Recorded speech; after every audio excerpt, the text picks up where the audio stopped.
A few weeks ago, I had a briefing call with a CEO to prepare my keynote presentation at her company. And it was just one sentence that she said in passing, but it electrified me. She said, "And that's why I want, no matter in which department, absolute experts who are at the same time constantly questioning the status quo." So, not the typical either-or rhetoric, not just the best specialists or people who question the status quo, but both in one person.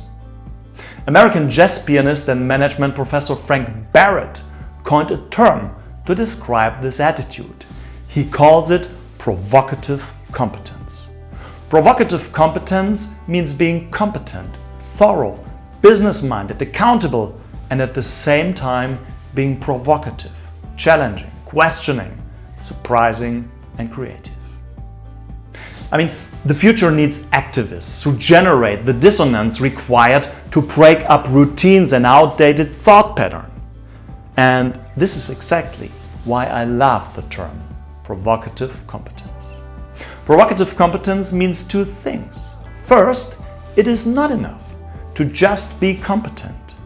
It allows you to do average, solid, professionally flawless work that's perfectly fine, but doesn't make your heart beat faster. Second, being merely provocative is not enough either. That is, when provocation forgets its purpose, when it becomes an end in itself and no longer serves the cause. So, it's about being both at the same time. To be competent, thorough, business-oriented, responsible, and at the same time provocative, challenging, questioning, surprising, and creative. For me, provocative competence is also a methodology that can be applied in management. I consider the following 3 steps to be essential. The first is a positive step.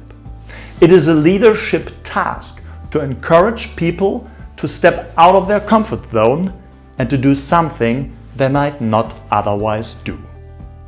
The next step is to consciously disrupt routines. Value is created not by endlessly repeating old patterns, but by identifying new ones. Therefore, it is important to constantly disrupt existing routines, just enough to stimulate, but not too much, because that would disturb people. Finally, create situations that require activities. Employees should get actively involved, try something out, and discover that the road opens up for those who dare to take the first step. Provocative competence. Being competent and provocative at the same time is not only a requirement for the already creative types in your company, but also for every account manager, controller, sales and service person, and people like you.